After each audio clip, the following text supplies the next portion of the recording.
बिस्मिल्लाहिर्रहमानिर्रहीम। आज हम 7वीं की इंग्लिश से स्टार्ट करते हैं और आज हमारा मौजू है आर्टिकल्स। आर्टिकल्स क्या होते हैं? An article is a word use to modify a noun which is a person, a place, an object और एन आइडिया। यानी आर्टिकल एक ऐसा लफ्ज होगा कि जो किसी भी नाउन को मॉडिफाई करेगा, नाउन के बारे में हमें बताएगा, एक्स्ट्रा मालूमात देगा, मजीद इंफॉर्मेशन देगा। वो आगे फिर नाउन की तारीफ लिखी हुई है कि नाउन क्या हो सकता है, एक पर्सन हो सकता है, एक प्लेस हो सकती है, एक कोई ऑब्जेक्ट हो सकता है, या कोई आइडिया हो सकता है। जो पिछले सबक में हमने पढ़ा था कि अगर आइडिया होगा तो वो अब्स्ट्रैक्ट नाउन होगा और अगर कोई ऑब्जेक्ट होगा तो वो कंक्रीट नाउन होगा। अच्छा, आर्टिकल्स अंग्रेजी के कौन कौन से वर्ड्स होंगे? The, a and an are articles. यानी अंग्रेजी जुबान में हमारे पास 3 वर्ड्स ऐसे हैं कि जिनको हम आर्टिकल कहते हैं। एक है हमारे पास दी, एक है हमारे पास ए और एक है हमारे पास एन।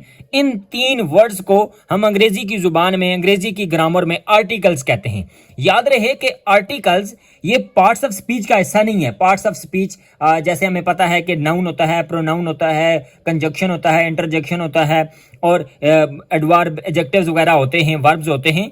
लेकिन उनमें आर्टिकल ये पार्ट ऑफ स्पीच नहीं है, बल्कि उससे एक अलग चीज है। अब हम देखते हैं कि दी, ए और एन ये इस्तेमाल कहां कहां होते हैं। तो इसके लिए हम सबसे पहले ग्रेड 2 की इंग्लिश की तरफ जाते हैं। यहां पर हम देख रहे हैं कि आर्टिकल्स में हमारे पास 3 ही वर्ड्स जो हमने पढ़े हैं, ए, एन और दी। अब हम देखते हैं कि ये इस्तेमाल कहां कहां होते हैं। यानी ए कहां इस्तेमाल होता है, एन कहां होता है और दी कहां होता है। तो ए कहां इस्तेमाल होगा? We use a before singular nouns. और हम एन की तरफ आते हैं, we use an before singular nouns. तो हमें यह बात पता चली कि सिंगुलर नाउन से पहले ए भी इस्तेमाल हो सकता है और एन भी इस्तेमाल हो सकता है।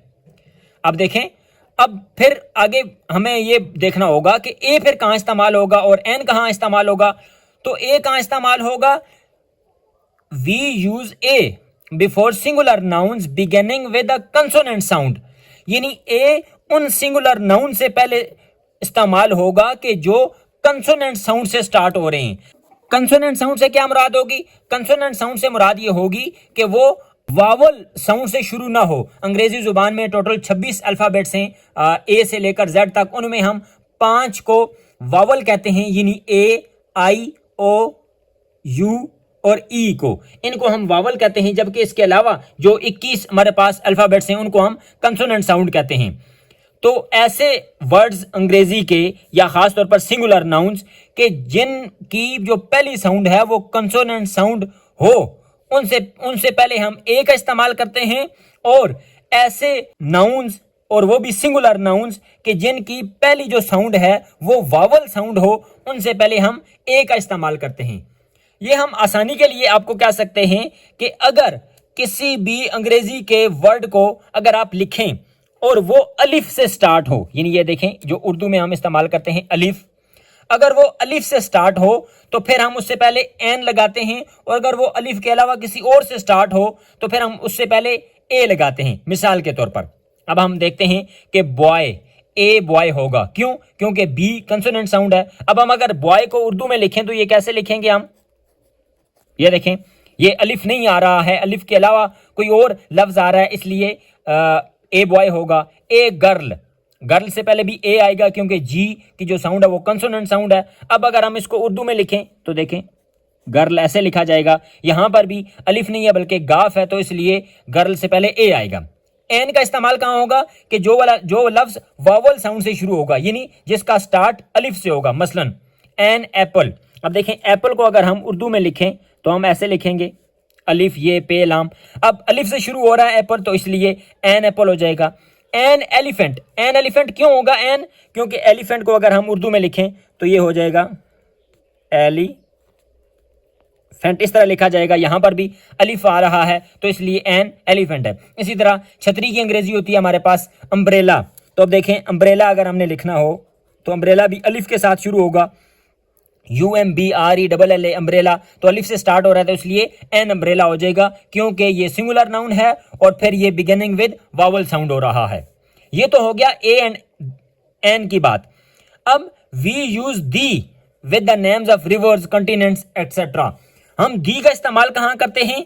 हम दी का इस्तेमाल करते हैं रिवर्स के नामों से पहले, इसी तरह कंटिनेंट्स के नामों से पहले। रिवर्स मसलन हम कह सकते हैं कि the Indus river, the Ganges, हम कह सकते हैं द चनाब रिवर, ये दरियाओं के नाम हैं। इसी तरह जो कंटिनेंट्स हैं, अब हमारे पास जो बरे आज़म हैं जिनको हम उर्दू में कहते हैं the Asia, the Africa, the Europe, ये कंटिनेंट्स के नाम हैं। तो द रिवर्स के नामों से पहले होता है इस्तेमाल, कंटिनेंट्स के नामों से पहले होता है। इसी तरह जो होली बुक्स होती हैं जैसे द कुरान, द बाइबल, उससे पहले भी दी का लफ्ज इस्तेमाल होता है।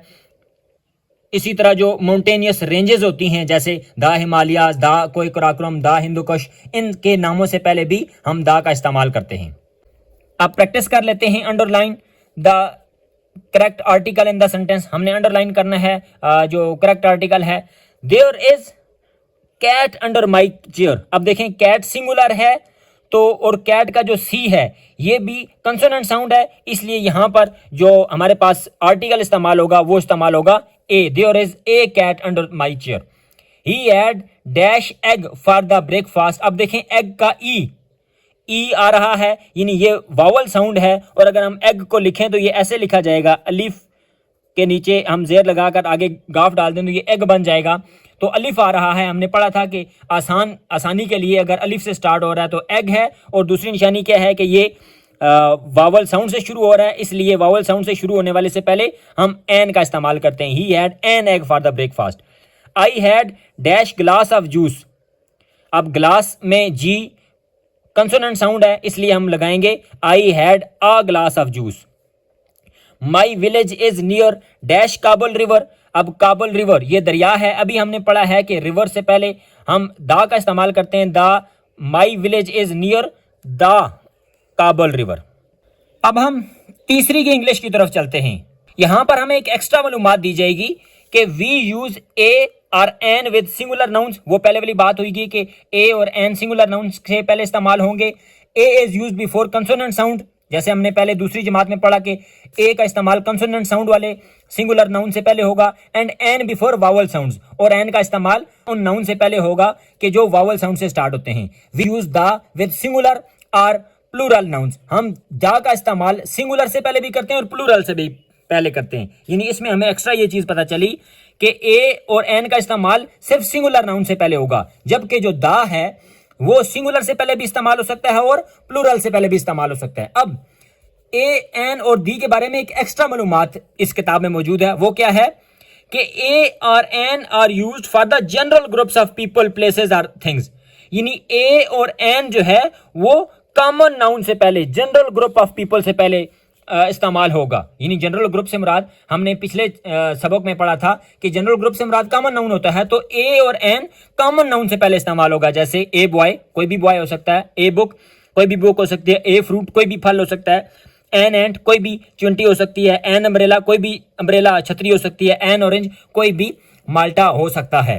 अब यहां पर आप देख रहे हैं एक चीज कि चूंकि ए और an general group of people से पहले इस्तेमाल होता है, इसलिए हम इसको कहते हैं indefinite article.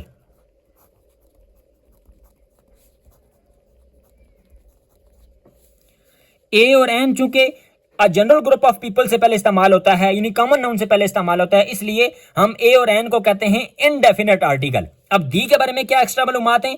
The is used to refer a particular person, place और थिंग। यानी दी किसी भी खास शख्स या खास जगह या खास चीज के नाम से पहले इस्तेमाल होगा। तो हम क्या कहेंगे कि the is used to refer a particular person, place और thing. For example the teacher, यानी कोई खास किस्म का उस्ताद, द स्टेशन, कोई खास किस्म का स्टेशन, द फुटबॉल, कोई खास किस्म का फुटबॉल। तो चूंकि दी खास किस्म के नाउन से पहले इस्तेमाल होता है, इसलिए हम दी को कहते हैं डेफिनेट प्रोनाउन, डेफिनेट आर्टिकल, यानी खास आर्टिकल। अब हम यहां पर भी कुछ एग्जाम्पल्स के जरिए मजीद समझ लेते हैं।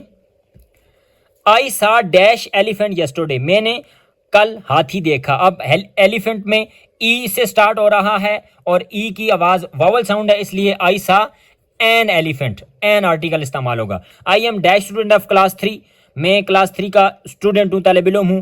एस सिंगुलर नाउन है और एस जो है वो कंसोनेंट साउंड है, इसलिए हम कहेंगे I am a student of.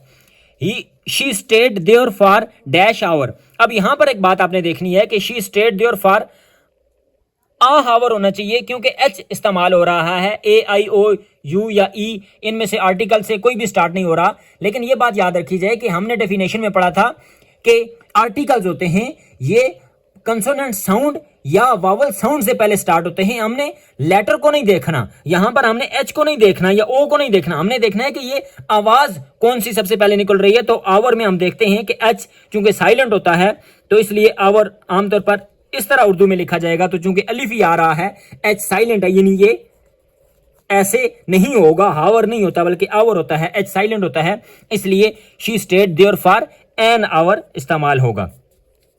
Dash boy in red shirt is my friend. अब चूंकि वो एक खास किस्म के दोस्त की बात कर रहा है कि मेरा दोस्त जो लाल शर्ट में है, the boy in red shirt is my friend, वो वाला लड़का कि जो रेड शर्ट में है वो मेरा दोस्त है, खास किस्म के लड़के की बात हो रही है तो हम कहेंगे the boy. Ahmad is dash best boy of my class. एक बात और भी याद रखने वाली है कि दी का इस्तेमाल एडजेक्टिव की सुपरलेटिव डिग्री से पहले भी होता है, यानी जैसे गुड पहली डिग्री होती है, बेटर दूसरी होती है और बेस्ट थर्ड डिग्री होती है, जिसको हम सुपरलेटिव डिग्री कहते हैं। तो सुपरलेटिव डिग्री से पहले भी दा का इस्तेमाल होता है, इसलिए Ahmad is the best boy of my class. I saw dash line in the zoo. Line चूंकि सिंगुलर है और एल कंसोनेंट साउंड है, इसलिए आई सा आ लाइन। अब यहां पर एक बात हमने यहां पढ़ी थी कि she stayed there for an hour, वो 1 घंटे के लिए वहां पर रुकी है। और यहां पर हमने कहा था कि कुछ जो लेटर्स होते हैं वो साइलेंट होते हैं, तो इसको हम मजीद डिस्कस करते हैं अपनी चौथी की क्लास में। चौथी की अंग्रेजी में हमें ये सारी डिटेल्स बताई गई हैं कि ए एन और दी का इस्तेमाल कहाँ होता है और हमारे पास जो साइलेंट लेटर्स होते हैं उनसे पहले हम कौन सा आर्टिकल लगाते हैं। अब देखें यहाँ पर एम जो पॉइंट है वो ये है कि some words have initial consonants which are not pronounce. कुछ अल्फाज ऐसे होते हैं कि जिनके इनिशियल कंसोनेंट होता है, यानी वो कंसोनेंट से स्टार्ट होते हैं, विच आर नॉट प्रोनाउंस, लेकिन वो प्रोनाउंस नहीं होते, यानी वो साइलेंट होते हैं। मिसाल के तौर पर डब्ल्यू इन राइट। अब राइट में वराइट लिखा होता है लेकिन डब्ल्यू चूंकि साइलेंट है इसलिए हम इसको राइट पढ़ते हैं। के इन नील, ये कनील लिखा होता है लेकिन चूंकि के साइलेंट है इसलिए हम कहेंगे कि ये नील। एच इन ऑनेस्ट, ऑनेस्ट में ये लफ्ज तो एच लिखा हुआ है लेकिन ये होनेस्ट नहीं है बल्कि एच साइलेंट है तो ऑनेस्ट होगा। वी पुट आर्टिकल्स ए और an with those words by focusing on the second letter. तो जहां पर कोई भी जो इनिशियल लेटर है वो अगर साइलेंट होगा तो फिर हम सेकंड लेटर के ऊपर फोकस करेंगे कि वो किस तरह की आवाज दे रहा है। मसलन ये राइट में हम डब्ल्यू को नहीं देखेंगे बल्कि आर को देखेंगे।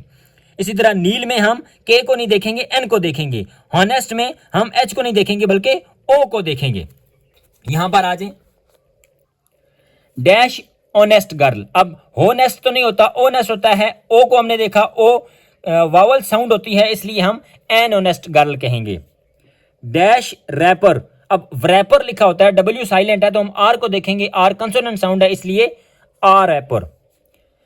कनाइफ लिखा हुआ है, के साइलेंट है तो हम पढ़ेंगे नाइफ, के को नहीं देखेंगे, एन को देखेंगे, एन भी कंसोनेंट साउंड है इसलिए a knife.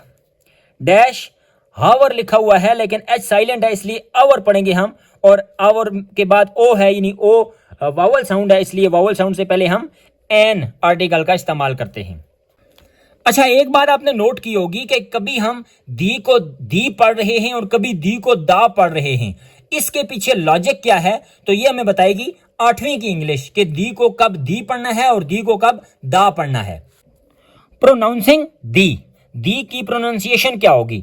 When the definite article, हमने पहले भी बात की कि 2 किस्म के आर्टिकल हैं, एक है डेफिनेट और एक है इनडेफिनेट। डेफिनेट आर्टिकल में दी शामिल है क्योंकि ये नाउन्स उन नाउन से पहले इस्तेमाल होता है जो कि खास जगह, शख्स या चीज़ का नाम होते हैं।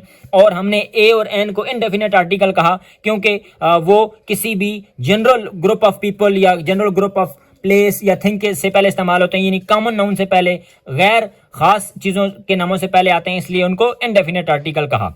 When the definite article यानी दी comes before a word that begins with a vowel, it is stressed and like दी। जब भी किसी भी वर्ड से पहले जब हम दी का इस्तेमाल करते हैं और वो वाला वर्ड स्टार्ट किससे हो रहा हो, वावल से स्टार्ट हो रहा हो। वावल से क्या मुराद है कि वो स्टार्ट हो रहा हो ए से, आई से, ई से, ओ से या यू से। ये जो 5 हमारे पास लेटर्स हमने लिखे हैं इनको हम कहते हैं वावल। अगर कोई भी हमारे पास वर्ड्स ऐसा है, कोई भी ऐसा नाउन है कि जो इनमें से किसी एक लेटर के साथ स्टार्ट हो रहा हो, तो फिर हम दी को क्या पढ़ते हैं, यानी दी ही पढ़ते हैं। ये जैसे उर्दू में हमने लिख दिया, फिर दी को हम दी पढ़ते हैं। मसलन दी एलिफेंट, क्यों? क्योंकि एलिफेंट में हमारे पास है ई और ई वावल में आ रहा है, इसलिए दी एलिफेंट। अच्छा, अब आपके ज़हन में ये बात आ रही होगी कि एलिफेंट में पहले एग्जांपल्स में तो हमने ये बात की थी कि एन एलिफेंट होता है।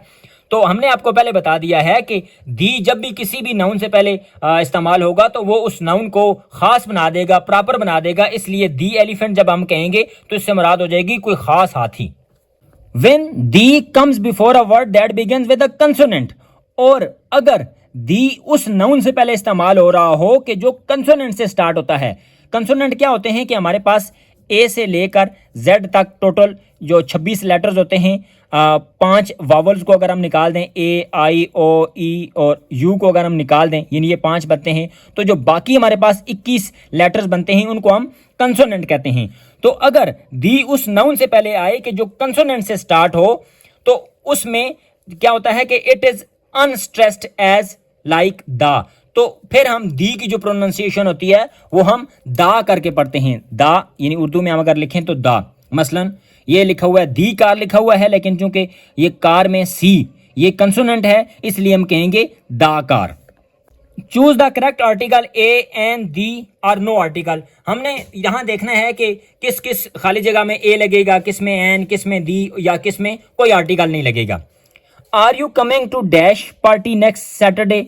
Are you coming to the party? चूंकि खास पार्टी की बात हो रही है तो हम कहेंगे टू द पार्टी। वजह क्या है कि चूंकि जो पी है वो हमारे पास कंसोनेंट साउंड है, इसलिए हम कहेंगे are you coming to the party. ये दी की प्रोनाउंसिएशन दा हो जाएगी, जैसे ऊपर हमने कहा था the car. I bought dash a new pair of jeans yesterday. A new pair of jeans, pair of jeans यानी ये चूंकि सिंगुलर के तौर पर इस्तेमाल हो रहा है और एन कंसोनेंट साउंड है, इसलिए हम कहेंगे I bought a new pair. I think dash man over there is very ill. अब देखें, मैन की बात हो रही है, एक आदमी की बात हो रही है। एम ये वावल साउंड नहीं है बल्कि कंसोनेंट साउंड है, इसलिए ए का इस्तेमाल होगा। I read dash book you had sent me. अब देखें, बुक की बात हो रही है और यू सेंट मी, आपने जो किताब भेजी है ज़रा वो किताब फिर खास हो गई है, यानी जिसका तस्करा हो रहा है, जो पार्टिकुलर किताब है। तो बुक से पहले हम दा यानी डेफिनेट आर्टिकल लगाएंगे। अब हमने इसको दी के बजाय दा क्यों पढ़ा? क्योंकि यहाँ बी यानी कंसोनेंट लेटर से शुरू हो रहा है, तो कंसोनेंट लेटर से जो नाउन शुरू होगा उससे पहले हम दी को दा करके पढ़ेंगे। She was wearing a nice dress. I am crazy about reading.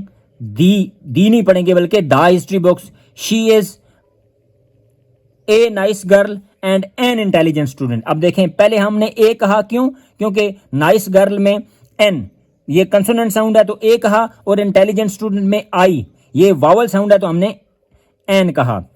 Do you want to go to the restaurant where we first met? अब चूंकि उस खास रेस्टोरेंट की बात हो रही है, इसलिए हम डेफिनेट आर्टिकल यानी दी का इस्तेमाल करेंगे, और उस दी की प्रोनाउंसिएशन यहां पर दा हो जाएगी क्योंकि आर कंसोनेंट है। ग्रेड 10 की इंग्लिश से कुछ एग्जांपल्स हम देख लेते हैं आर्टिकल के हवाले से। Complete the following sentences using appropriate articles. Appropriate articles यानी मुनासिब आर्टिकल्स का इस्तेमाल करके हमने जुमलों को मुकम्मल करना है। My mother is a doctor या an doctor and my father is dash author. अब देखें, my mother is a doctor हो जाएगा, क्यों? क्योंकि डॉक्टर में डी आ रहा है और डी वावल साउंड नहीं है बल्कि कंसोनेंट साउंड है, और कंसोनेंट साउंड से पहले ए का इस्तेमाल होता है। And my father is dash author. अब ऑथर में देखें ए आ रहा है और ए यहाँ पर वावल साउंड प्रोड्यूस कर रहा है, और वावल साउंड से पहले हम एन का इस्तेमाल करते हैं, यानी माई mother is a doctor and my father is an author. Amjad recommended dash good dentist but dash dentist does not have any openings for 2 months। Amjad recommended dash good dentist. अब ये एक कोई डेंटिस्ट है, खास किस्म का कोई दंदान साज है, तो चूंकि वो एक है और हमने ए या एन लगाना है तो Amjad recommended a good dentist. अब आ क्यों हमने लगाया? क्योंकि यहां पर गुड में जी कंसोनेंट साउंड है। But dash dentist does not have any opening for 2 months. अब ये चूंकि डेंटिस्ट का तज़किरा पहले हो चुका है, तो अगर किसी भी चीज का तज़किरा पहले हो चुका है तो फिर भी हम उस नाउन से पहले दा का इस्तेमाल करते हैं। तो फिर हम यहां पर इस्तेमाल करेंगे कि the dentist does not have any opening for the months, क्योंकि वो जो खास किस्म का दंदान साज है अगले 2 महीने तक उसके पास कोई भी जगह नहीं है। और दी को हमने दा क्यों पढ़ा? क्योंकि डी कंसोनेंट साउंड है। Do you have dash broom. अब ब्रूम एक झाड़ू को कहते हैं, इसलिए हम कहेंगे कि ब्रूम चूंकि कंसोनेंट साउंड से स्टार्ट हो रहा है। Do you have a broom. I dropped dash piece of cake and I need to clean it. I dropped a piece of cake, क्योंकि पी भी कंसोनेंट साउंड है। Do you have dash dictionary. Dictionary singular है और D consonant है, इसलिए do you have a dictionary. I don't have one, मेरे पास नहीं है। And I need to look up a word, मैंने चूंकि वर्ड है, एक ही वर्ड की बात हो रही है तो यहां पर भी ए वर्ड यानी डब्ल्यू से स्टार्ट हो रहा है जो कि कंसोनेंट साउंड है, तो ए ही इस्तेमाल होगा। Do you have dash passport. क्या आपके पास पासपोर्ट है? आप पासपोर्ट सिंगुलर है। Do you have a passport. You need a passport to travel outside the country. अब कंट्री के नामों से पहले भी द इस्तेमाल होता है, और चूंकि पासपोर्ट है क्या यू नीड अ पासपोर्ट। अगर आपको हमारी ये काविश पसंद आ रही है तो हमारे चैनल को लाइक और सब्सक्राइब करें और अपने उन दोस्तों तक भी पहुंचाएं जो कि सीखना चाहते हैं।